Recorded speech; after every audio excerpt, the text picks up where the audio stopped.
It's now time for the Mike Wagner Show, powered by Sonic Web Studios.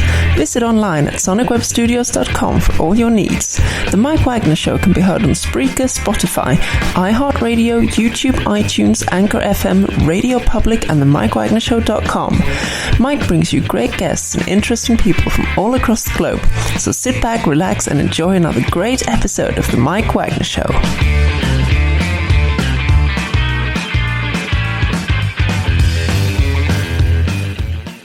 Hey everybody, it's Mike from the Mike Wagner Show, powered by Sonic Web Studios. Visit online at sonicwebstudios.com for all your needs. Looking for a professional website without breaking your budget? Sonic Web Studios is the answer. Sonic Web Studios offers fast, affordable custom web designs at below the competition rate.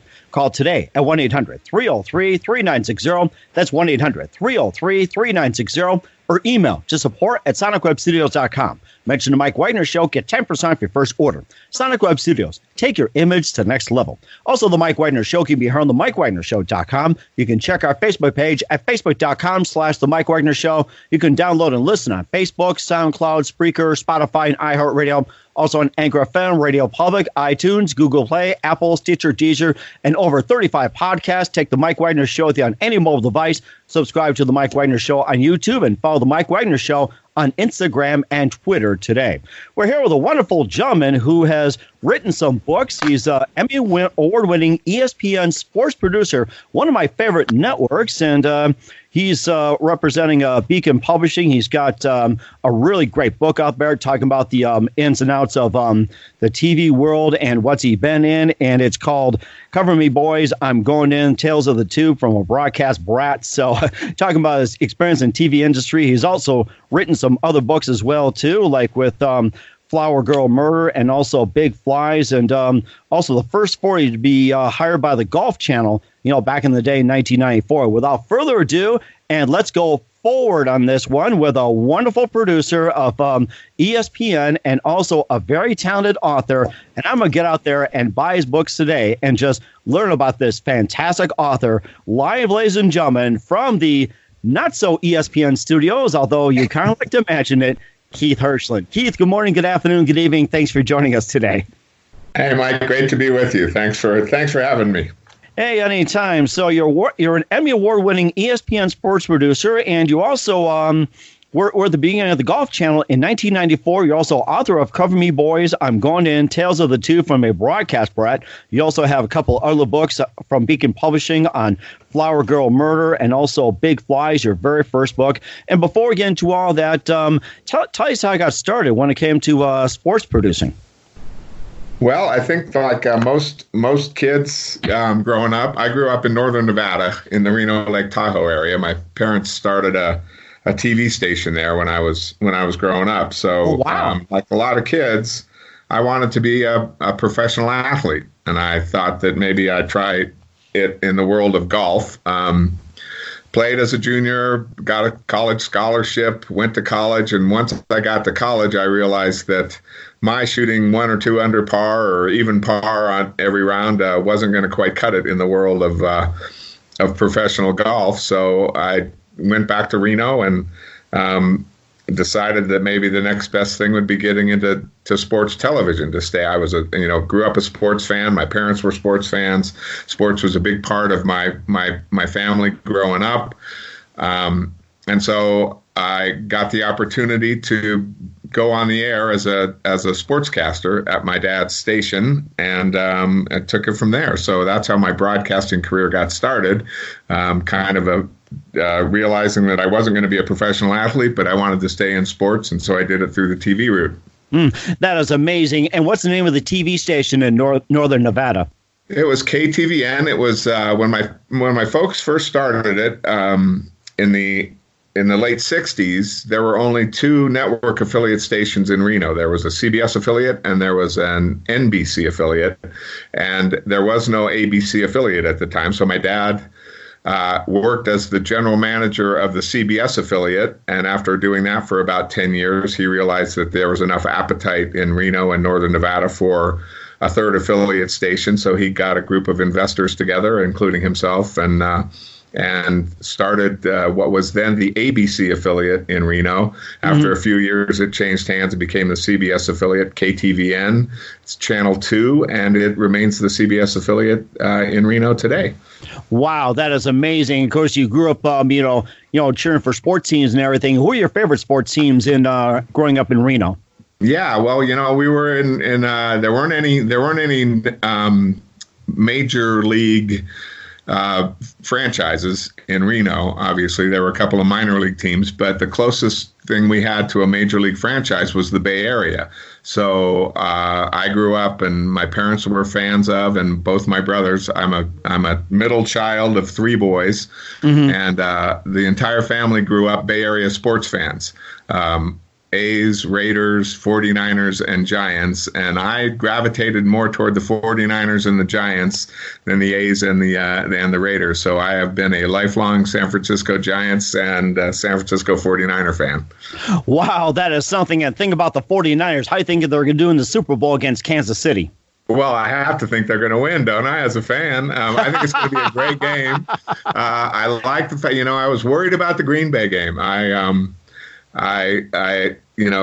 Aaron Rodgers is so talented, and I've been lucky enough in my broadcasting career to have worked with Aaron on a few occasions, and He's a great guy, but he's a super talented quarterback, and he can make things happen in an instant.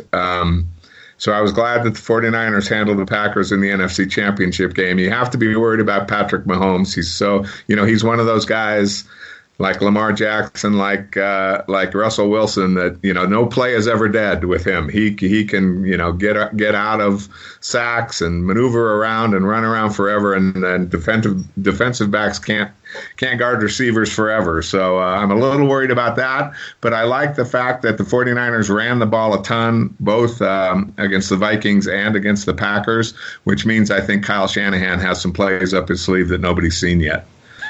And I think that's a great time, too. And, of course, utilize a running game more often. Why not? And I'm trying to think, Kansas City wasn't that great against the run, so it's a good opportunity. And, of course, with Nick Bosa, that's probably the biggest challenge of all, trying to take down Patrick Mahomes. That's probably the biggest matchup of all. Yeah, I think you're right. And I think, I'm a little worried that it's going to be a shootout. And, and anytime you get into a shootout, anything can happen. But, if the 49ers can score and the defense can make a couple of stops, I think they can certainly win. And I really think it's going to be a great game. I'm really excited about it. And, of course, everybody talked about the Rams and Patriots last year as well as being a high-scoring affair, but the Patriots held Jared Goff to just a couple of field goals, and all the Patriots knew was just a Julian Edelman touchdown. But then you have both defenses that are just going at it. But, of course, the premier one is San Francisco's defense against Kansas City's offense. But Kansas City's defense obviously is they're up there with San Francisco, too, like with Frank Clark and the rest of the gang. And you kind of wonder, too, it's like, are both offenses in Jimmy Garoppolo from the Chicago area versus Patrick Mahomes? Are they going to solve the defenses, or is the defense going to take down Mahomes and Garoppolo? I guess that's a big question. Yeah, it's a huge one, and I think that's you wonder. I mean, Andy Reid's a great coach. Kyle Shanahan's got a great offensive mind. Salah's been a great defensive coordinator for the 49ers. 49ers have a ton of talent on that defense, but when you have Patrick Mahomes and when you have the speed that they have, that the Chiefs have on offense, it's just and you've watched them. They've even gotten down by 2 and 3 touchdowns, and it didn't make any difference. They just come back and score and score and score and score. So 49ers offense is going to have to be performing because as good as that defense is, they're still going to get punched in the mouth. So, the 49ers are going to have to score. Mm-hmm. And I think there's no question, too. Of course, we got the Giants as well, too. Baseball season coming around the corner. Of course, we got many people love to talk baseball, love to have you talk baseball as well, too. And, of course, some other things, too. We'll talk about your book. We'll also talk about some of your other books as well, too, involving sports. Listen to the Mike Wagner Show at the MikeWagnerShow.com, powered by Sonic Web Studios. Visit online at SonicWebStudios.com for all your needs. Looking for a professional website without breaking your budget? Sonic Web Studios is the answer. Sonic Web Studios offers fast, affordable custom web designs at below the competition way. Call today at 1-800-303-3960. That's 1-800-303-3960. Or email to support@sonicwebstudios.com. Mention the Mike Wagner Show. Get 10% off your first order. Sonic Web Studios. Take your image to the next level. Also, the Mike Wagner Show can be heard on the MikeWagnerShow.com. You can check our Facebook page at Facebook.com/The Mike Wagner Show. You can download and listen on Facebook, SoundCloud, Spreaker, Spotify, and iHeartRadio, iTunes, Google Play, Apple, over 35 platforms. Take the Mike Wagner Show with you on any mobile device. Subscribe to the Mike Wagner Show on the YouTube channel and follow the Mike Wagner Show on Instagram and Twitter today. We're here with Emmy Award-winning ESPN sports producer Keith Hirshland, also the author of Cover Me Boys, I'm Going In, Tales of the Two, from a broadcast brat starting his way from Northern Nevada up to today. Also the first for you to be behind the Golf Channel, to be hired by Golf Channel in 1994. Got a couple of books called Flower Girl Murder and also Big Flies, his first book as well, too. And, of course, you got on with ESPN as well, too. And, tell us how you got started with ESPN and some of the things you've done. Boy, my broadcast, when I in the book Cover Me Boys, I'm Going In, I call it Tales of the Tube from a broadcast brat, because I really did go travel, hither and yon and across the country a couple of times. But I started in Northern Nevada, doing sports on camera, and then I decided that I didn't really like being on TV, but I liked being in TV. So I got behind the scenes and started working as a producer and a director, and really wanted to work at ESPN. And I tell a story in the book that I basically was hired by ESPN in the mid '80s. The fellow that hired me, in the subsequent time that I got hired, I gave my 2 weeks notice at the station that I was working at. And before I got to ESPN, the gentleman who hired me got fired. Oh. And the whole thing fell through, and then I had to start the process all over again. And the guys at ESPN were really great. But they basically said, we're going to start over and probably promote from within. And they said, but it's going to be a lot easier for me to hire you if you are closer to us and we can see your work firsthand. And there was a job opening at a TV station in New Haven, Connecticut, WTNH in New Haven, Connecticut. So I went to work there in the early 80s, 1983-ish. And so I could be closer to ESPN and keep in touch with those guys to get that job. And then as fate would have it, it turned out that I moved out to L.A. and started working for Don Ohlmeyer, who owned a production company out in Los Angeles, who produced all the golf for ESPN, golf and auto racing. Mm-hmm. And so I got a job with Don and his company on their golf team. And then a few months after I started working for Don, he sold his company to ESPN. So I became a de facto employee of ESPN, in kind of a roundabout way. So I stayed at Ohlmeyer for a number of more years producing their golf. And then in January of 1994, moved to Bristol. Actually lived in Farmington, Connecticut, but worked at ESPN as ESPN2 was getting started up. And I produced their nightly newscast called Sports Night with a couple of really talented folks named Stuart Scott and Susie Colbert. They were the hosts. And I was lucky enough to be able to work with those guys. And also... Okay, go ahead. I'm sorry. I think we're cutting out here. So, Keith, are you still there with us? Just started his network, ESPN network career. I was one of Kenny Mayne's first producers. Wow, that is amazing. I was going to ask you this question, too. What's it like working with Chris Berman? I never worked directly with Chris Berman. And when I say directly, I mean I was never in the control room producing a show where Chris was the talent, never in his ear, as we like to say in the business. But he was a force around the building. And it's funny because I just went back to the campus a couple of years ago, and the ESPN that I knew in the first part of 1994 was 3 buildings and obviously a satellite dish farm, and now it's just an incredible campus of dozens and dozens of buildings and studios and offices, and it's an amazing place. But when I was there in 1994, you always knew when Chris was in the building. He was just so well respected and such a great broadcaster. And Keith Olbermann was there. I actually worked with Keith for about a month before, because he first started on ESPN2 and then decided that wasn't his cup of tea. So he went back over to the ESPN side. But I had a brief relationship with Keith Olbermann and always respected him and his intelligence. He was one of the smartest guys I'd ever met. And I will say about Keith Olbermann, and I tell the story in the book, Cover Me Boys, I'm Going In, he was the fastest typist I had ever seen, and he only used one finger. He used the index finger of his right hand to type all his scripts, and he could type faster than anybody I had ever seen in my life. Wow, that is amazing talent. Going like this, and how many words per minute was he doing? About 100, 150 or something? It had to be. I mean, it was amazing to watch. You just sat there mesmerized. It was really cool. Wow. I mean, me, it's like, I think the highest I've hit maybe about 50 or 60 words per minute, but over 100 on just one finger, that has to be talent. Wow.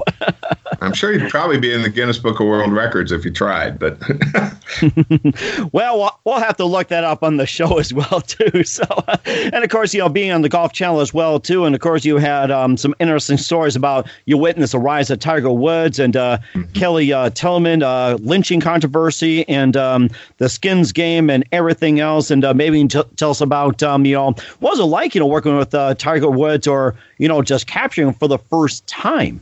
Yeah, it was an amazing experience. So when I was up in Bristol in 1994, around summertime of 94, we started hearing these rumors, about that somebody was going to try and start a golf channel, that there was going to be, this new network that was going to devote itself exclusively to golf. And my background, at least for the last handful of years before that, was entirely in the golf space. So I was interested, and ESPN even we had a couple of workshops where producers would get together and ESPN brass would get together, and there would be conversations about ESPN starting a golf channel and calling it ESPN4, FORE. Oh wow! But they were really preliminary conversations. But then this word got out that there was this group based in Birmingham, Alabama, that was going to put together a golf channel and give it a go as a 24-hour cable network. And I got a call from their vice president of production, a creative genius named Mike Whalen, in September of 1994, and he asked me to fly down to Orlando and do an interview. We did the interview playing 9 holes of golf, and I got the job. I mean, he offered me the position of the live domestic tournament producer. So it would be my job to go out on the road 25 to 30 weeks a year and produce all of the live domestic tournament coverage.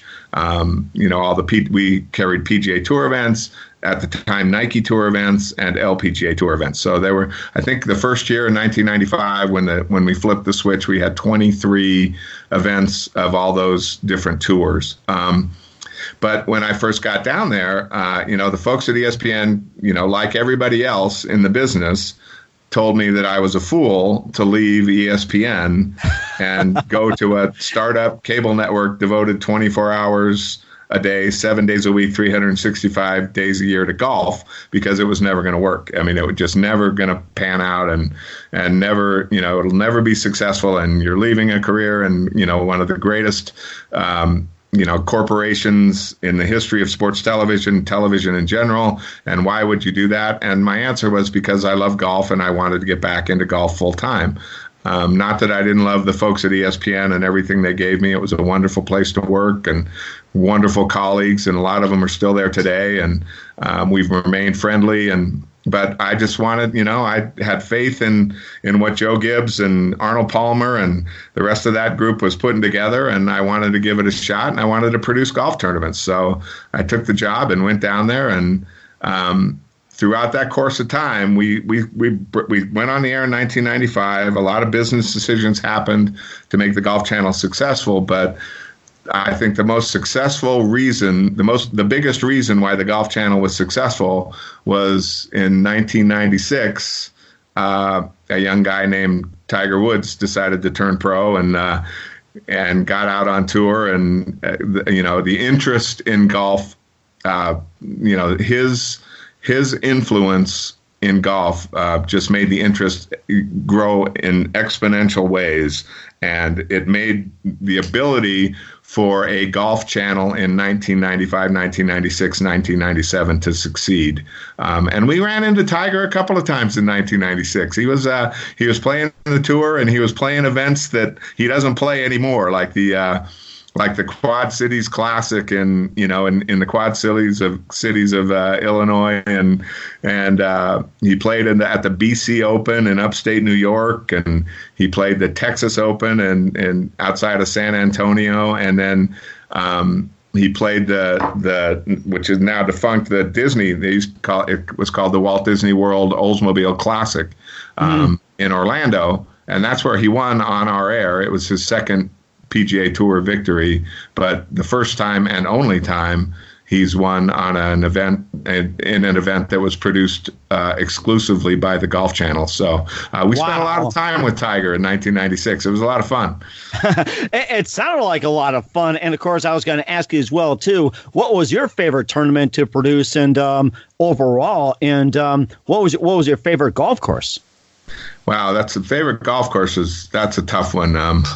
There were so many, and there are so many gems, and I know we were talking before we came on the air about, that you have a number of great golf courses up where you are. And I mean, everybody can say the same thing all across the country. My favorite course to play, I think, is Pebble Beach. There are a ton of great golf courses to broadcast. They all look so good on TV, and I probably couldn't pick a favorite. My favorite tournament's easier, though. There were three of them, but the one that really was the most impactful and the most exciting was I worked at the Golf Channel for 18 years, from 1994, and I left there in 2013. We produced 18 PGA Tour qualifying tournaments, which was called Q School at the time. They've since gotten rid of it, and now they use the Nationwide Tour Championship kind of as their de facto Q School. But it was, 6 rounds of golf, and they gave away, during that time between when it started, 50, and then it got whittled down to eventually 25 PGA Tour cards. And guys, there was so much tension, so much nervousness when it came down to that last 6th round, and guys were trying to, every shot, every birdie, every bogey, every single shot was, made an impact on whether or not you were going to have a place to play golf the next year. And it was so exciting. And you could see the players that were friendly and outgoing and really, cordial during the course of a regular tournament or a regular season. That got down to that week, and they wouldn't talk to you. They didn't want you to look at them. They didn't want.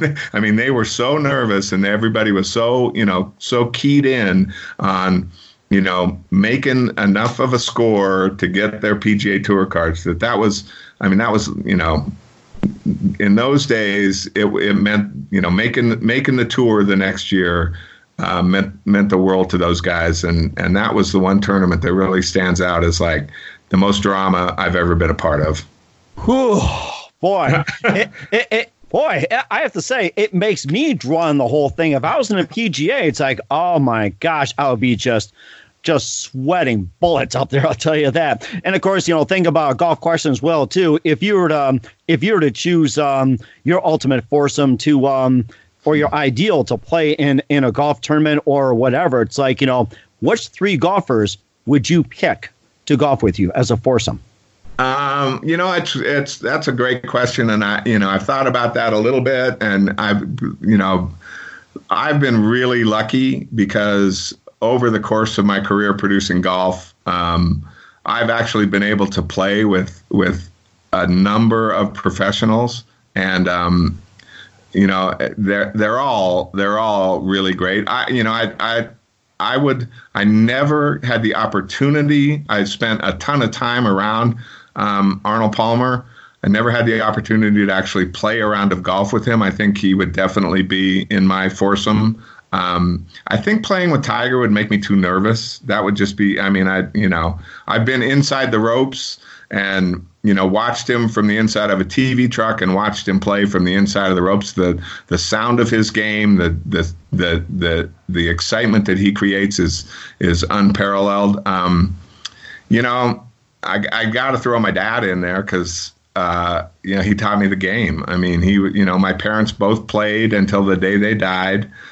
They retired on Maui and played golf at Kapalua almost every day. And, it was really one of those things. Golf was one of those things that brought our family together. We played as a family when I was growing up as a fivesome at the local golf course in Reno, Washoe Golf Course, where I grew up. And so I would say Arnold Palmer, my dad, and then as a fourth, this is going to sound probably a little from out of left field, but one of my best friends in life was a winner on what was then the Nationwide Tour, is now the Korn Ferry Tour, and he's one of the best broadcasters that I've ever had the chance to work with. But he's a gentleman named Jerry Foltz who does he does the LPGA Tour coverage on Golf Channel now.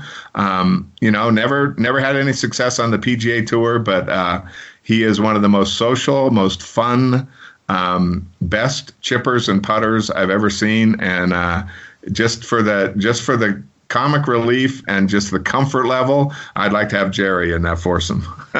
I think that's a great foursome as well, too. I'll have to get my foursome together, try to get my dream team. We'll check on your foursome. So you name the course and we'll be there. Well, who's in yours?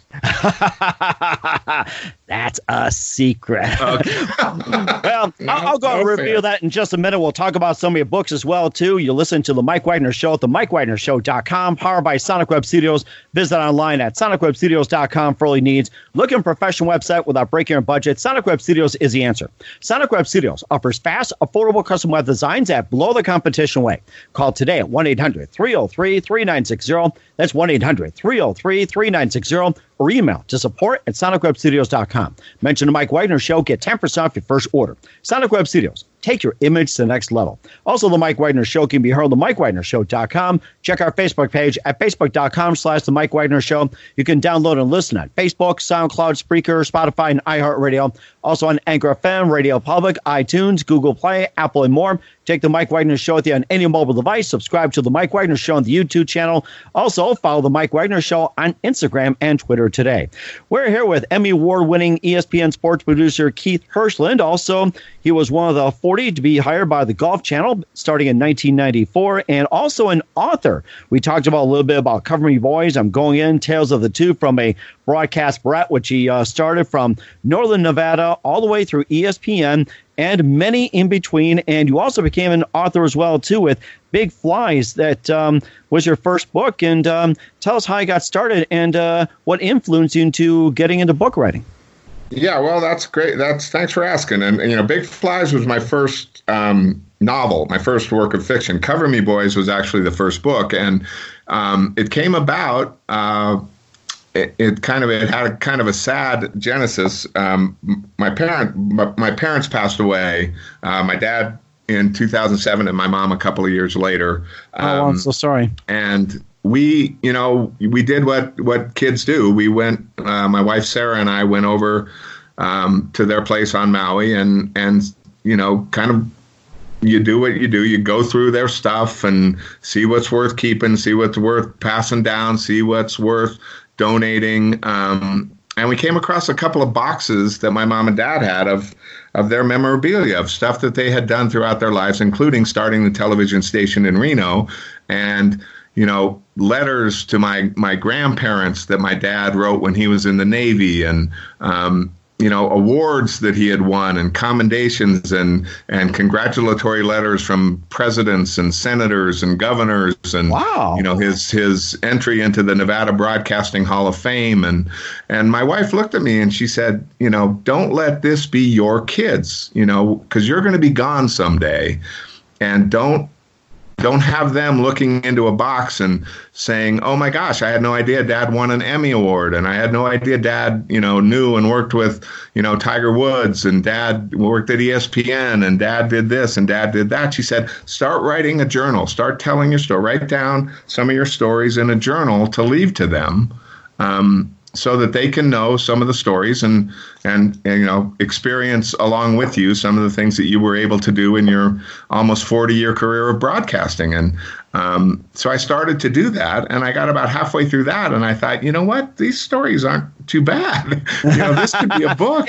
It sounds like it so far. It sounds like it. Right. So I thought, well, so I had a couple of people read it and read what I had written, and one of them was my mother-in-law, who's been a great help and a great influence for me, and she looked at this and she said, if you clean these up a little bit, you could tell them in a kind of a chronological order, and this would be kind of a really interesting book for sports fans, for golf fans, for fans of TV. So it kind of started out as a tribute to my mom and dad, and then me telling stories about my time at ESPN and my time in local news, my time producing Skins games, and meeting and working with Palmer and Nicklaus and Trevino and Raymond Floyd, and then at the Golf Channel for 18 years, and all the fun we had there, and all the great people that I was able to work with, and the folks that I could call friends and colleagues, and so we published Cover Me Boys, I'm Going In, and I want to send a shout out to Bobby Collins and that group at Beacon Publishing Group for republishing it in 2019 and putting it back out in front of the world. And I really appreciate that team and everything that they've done. But I realized, I was kind of done with my TV career. Not done, I'm not the kind of type that's going to go on the golf course every day or go fishing, or, I really enjoyed the process of writing the book. So I thought I'd give a shot at writing a mystery, and Big Flies came about because of one of the stories that I tell in Cover Me Boys, I'm Going In. I grew up in Reno, went to elementary school and high school there, and finished college there. But I was there in 1971 when an airplane landed at the Reno International Airport that was supposed to have D.B. Cooper on board. D.B. Really? Cooper was the skyjacker. He was he perpetrated the first domestic hijacking in United States aviation history. Mm-hmm. And he demanded $200,000, strapped it to his chest, and jumped out of an airplane somewhere between Seattle, somewhere in the Pacific Northwest. And the plane was supposed to land in Reno to refuel to take him on to Mexico. It landed in Reno, and he wasn't on it. Oh, and they still haven't caught him. They still don't know exactly who he is, and they still haven't come up with most of the money. So I thought, what if a young man throughout, and I write it in the novel Big Flies, what if a young man comes to find out that his dad was D.B. Cooper? Oh my goodness. And as I was doing the research for the D.B. Cooper thing in that time frame, I found out that there were 3 other real-life, still unsolved robberies. And I thought, why couldn't the same person or a group of people have perpetrated all 4 of those robberies? So I incorporate those into the book Big Flies. So that's how I wrote that one. Mm-hmm. And then it just snowballed from there. It sounds great. You also have 3 other mysteries you mentioned as well, too. The theft from a Caribbean museum, the inexplicable vanishing of $1 million from Chicago Bank, and theft of a collection of priceless artifacts from a Mexican museum. And maybe tell us a little bit about that and, the fascination behind it. Yeah, I mean, it's crazy to think. And like I said, I didn't know that those things had happened, or if I knew that they had happened, they didn't really strike a chord with me. But again, in doing the research into the D.B. Cooper thing, I found out that, that these things happen. So I tried to imagine, how somebody could have done all 4 of those things, and what they would have had to do, what kind of a team would they've had in place, to help perpetrate those mysteries. But, how do you steal $1 million right from out of under the nose of a Chicago bank? Or, so it was really fun to kind of, try and imagine how somebody might have done that. And, I don't want to give away too much. I'd like people to read the book. But, Big Flies is, and the title of the book comes from a Honor Balzac quote that is, it's laws are like spider webs in which the small flies go through and the big flies, the small flies get caught and the big flies go through, something like that. So Big Flies is kind of the big dogs that didn't get caught, but those mysteries still haven't been solved today. Wow, that is something. And of course, we'll find out where you can purchase a book. And speaking of murders as well, too, you also got The Flower Girl Murder, which is another spine tingler, and it's about Daisy Burns. And tell us all about that one. Well, that one came from, I figured out in my writing so far of the 4 books, and the new one, which is called Murphy and the Case of Serious Crisis, that Bobby and the group at Beacon have graciously agreed to publish. It'll be coming out, I think, the first part of May. But I always try and I shouldn't say I always, because I've only written 4 books now, but in those 4 books, there is some thread of a personal experience that's kind of either the foundation of the book or at least a major kind of stepping off point for some of the characters in the book. And my wife and I lived in North Carolina for a time, and we rented our house. When we left North Carolina, we rented our house to a young lady who was going to law school, and I imagined and her dad wanted to buy the house, but he didn't want to enter into a standard real estate contract because he wanted to pay us in cash, but he couldn't come up with the cash for the whole house all at once.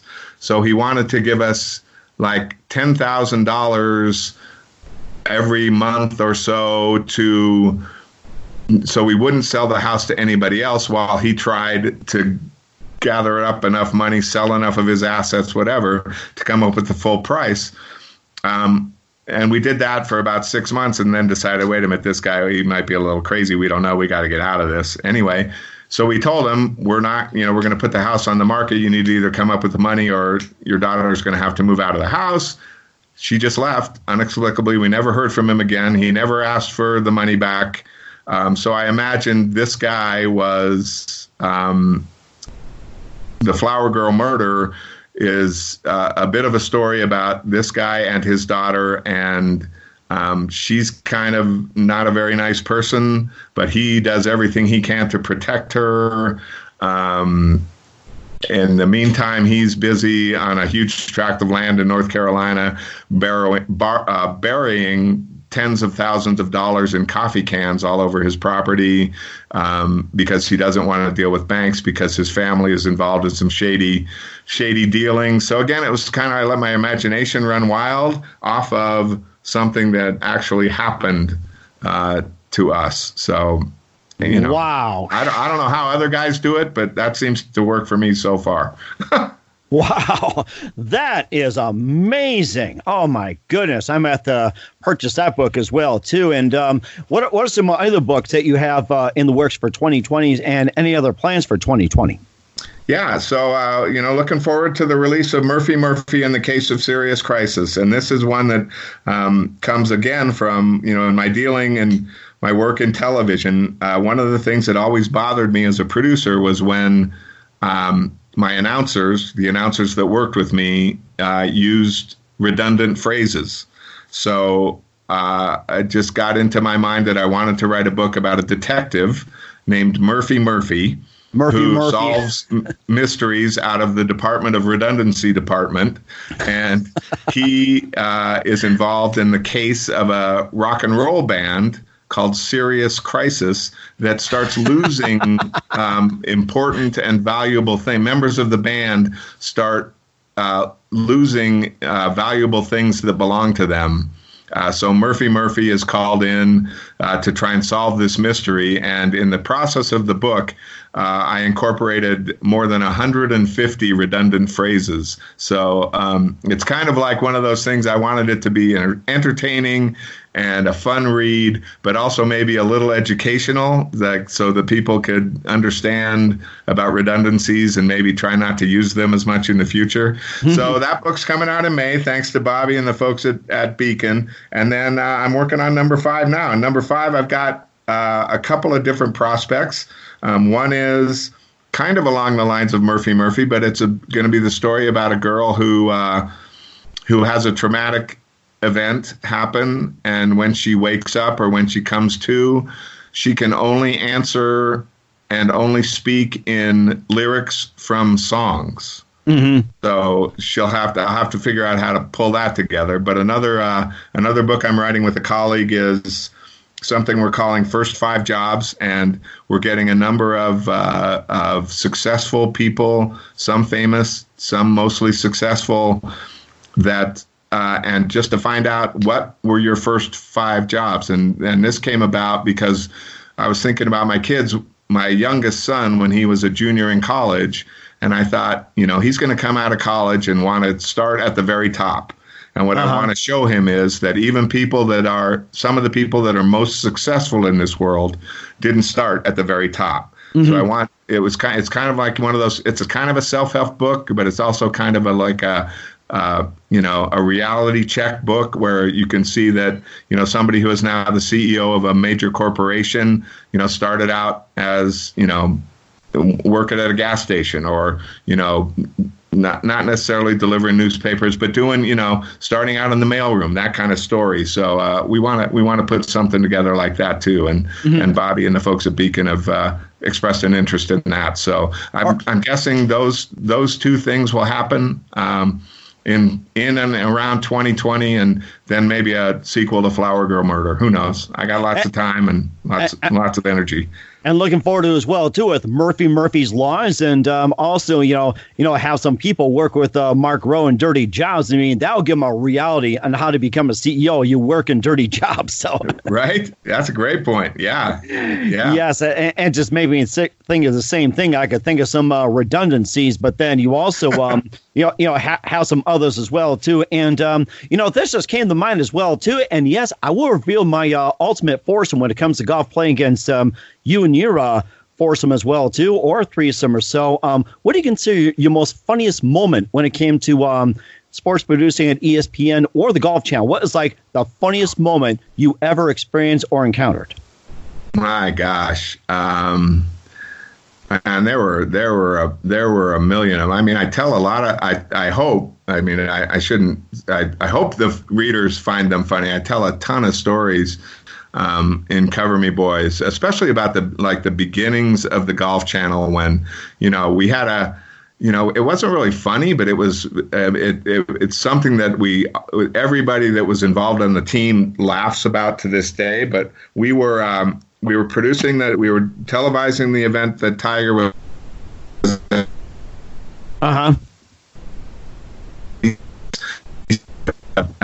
Called Enjoy in Endicott, New York, and Tiger was playing, and he was in contention, and I think it was the 15th hole. He hit his drive into the right rough.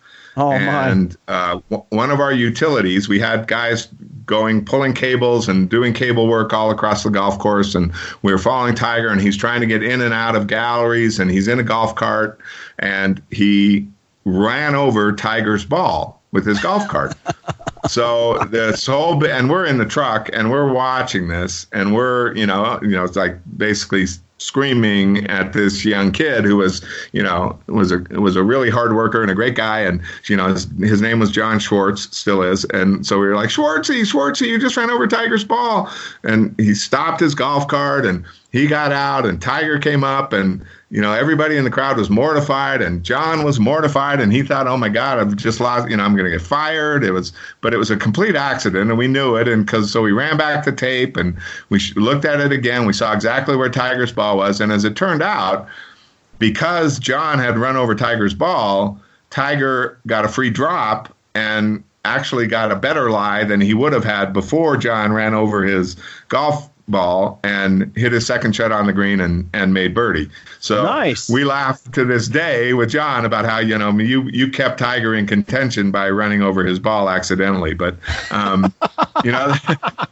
there were just a ton of things, because everybody was, I got to tell you, Mike, in the beginning of the Golf Channel, everybody was just, it was an adrenaline rush, and it was everybody was it was a super creative time for me and the team of great professionals that I got to work with, because we really didn't have, we were kind of on our own out there working without a net, because the folks back in Orlando, we're busy every single day trying to make sure that they got the studio shows on the air, and they got people working and, trying to make sure that Golf Central was, up and running, and Golf Talk Live with Peter Kessler and all these things. And so they kind of left us alone, and it was up to us to come up with, creative ways to cover golf on a shoestring budget. And wow. Everybody was 100% invested, and any idea was an idea worth trying. And I can never thank, the people that I was able to work with along the way over the course of my almost 40 years in television for the effort they put into the job, and for the creativity that they brought every day, and the camaraderie. And, we had so much fun as a team. We went out to dinner together every night. It was a true team effort. We had people in the Hall of Fame like Donna Capone were, part of our crew, and professionals like Mark Lai and as I mentioned, Jerry Foltz, and I mean, we'd go out to dinner and as a team, and nobody, everybody was. It was an amazing time, and I am so lucky and so blessed to have had the opportunity to be part of the Golf Channel that now, a couple of weeks ago turned 25 years. Oh, happy anniversary! Yeah, right. I know, and they said we'd never make it. Oh my gosh, I can't think of any redundant phrases on that one with the Murphy in this one, but that's just a great story. I gotta say that. And of course, before we just have a couple of minutes here with Keith Hirshland, award-winning ESPN sports producer and author of Cover Me Boys. I'm going in Tales of the Two from a Broadcast Brad. He'll tell you where he can purchase a book, also from Beacon Publishing as well too. My foursome that I'm going to reveal, I would have Richard Karn from Home Improvement, a really good golfer, Kansas City comedian Jeff Vaughn, who is up and coming, and he's just a golf legend, and you're not going to believe this, Alice Cooper. Nice. He's a damn good golfer. I got to say that. Yes, it's like, I had someone tell me some stories about Alice Cooper being in Phoenix. He's got a home out there and actually goes golfing, believe it or not. It's like, I says, I love to have him as part of the foursome. You should. And just a quick aside, both those guys, Alice Cooper and Richard Kind, played, and we televised an event that was on the nationwide tour called the BMW Charity Pro-Am. And it was akin to the Pebble Beach tournament on the PGA Tour. It was the nationwide tour, Korn Ferry Tour's answer to that tournament. And they always had great celebrities. Kevin Costner played a number of years, but Richard Kind and Alice Cooper both played, and they were wonderful to us, always available if we wanted an interview. And you picked a great foursome there. Well, we'll have to pick a golf course, too, next time we talk as well, too. And, of course, just a couple of things. Who do you consider biggest influence in your career? It had to be my dad, and it wasn't so much, it was just the way he was. There's not a single person that I've run across that ever came into contact with him that didn't say that he, he was just a man of integrity. He was kind. He was smart. He was. He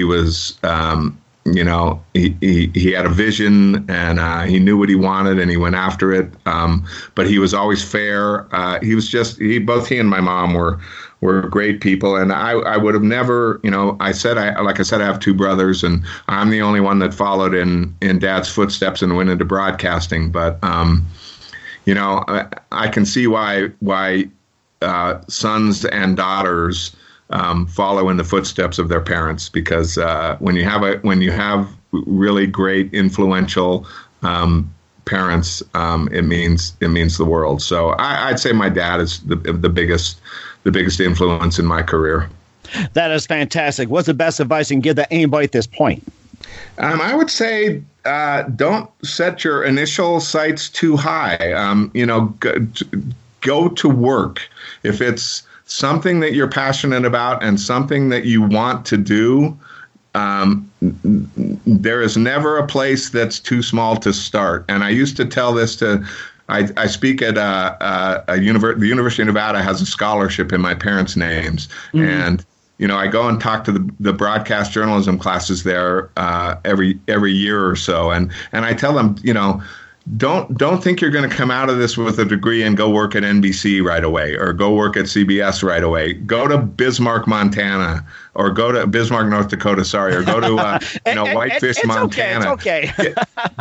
Get into the business. Go learn about it. And in those small markets, you get the chance to do a lot of things. You can run a camera, you can edit your own pieces, you can write, you can touch the equipment. And then you may find out after being there for a little bit that, man, you don't really like, being an on-air reporter like I was. You'd rather be the guy behind the camera that's taking the pictures and telling the story that way. So my advice would be to just go work. And, if you get a job somewhere, take it, continue your passion, and do the best you can. And believe me, that'll shine through and you'll work your way up the ladder. And that's the best way to go forward. That's correct. You got that right. I think I just came up with a Murphy. All right, Keith, you've been fantastic. Thank you for your time. Keith Hirshland, award-winning ESPN sports producer, part of the Golf Channel team, and his book, author of Cover Me Boys, I'm Going In, Tales of the Two from a Broadcast Brat, published by Beacon Publishing, also Flower Girl Murder and Big Flies as well, too. Once again, tell us about your upcoming projects, what's your website, how the people contact you, and where can people purchase your books? Well, they're available at Amazon. And then you can also go to Beacon Publishing Group, beaconpublishinggroup.com. That's BEACON, publishinggroup.com. And then you can find my author page. And then all my books are listed there. Murphy's coming out. We think the 1st of May, maybe pre-ordering sometime in March. Bobby hasn't given me the exact date yet, but we'll let you know. And you can also find out about me at KeithHirshland.com, KeithHirshland.com. And I also have a blog, which is called Cover Me Boys. It's through WordPress. It's just called Cover Me Boys. So, and there I, write a little one-pager every once in a while about my thoughts and about life and sports and television. And so I'm trying to get to people in a number of different ways, but I appreciate you very much. I've enjoyed this conversation a ton, and I look forward to being able to chat with you again.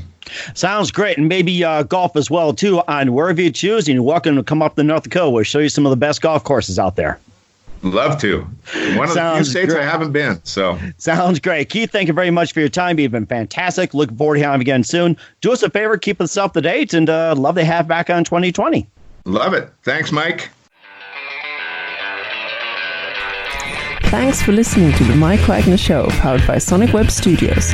Visit online at sonicwebstudios.com for all your needs. The Mike Wagner Show can be heard on Spreaker, Spotify, iHeartRadio, iTunes, YouTube, Anchor FM, Radio Public, and themikewagnershow.com. Please support our program with your donations at themikewagnershow.com. Join us again next time for another great episode of The Mike Wagner Show.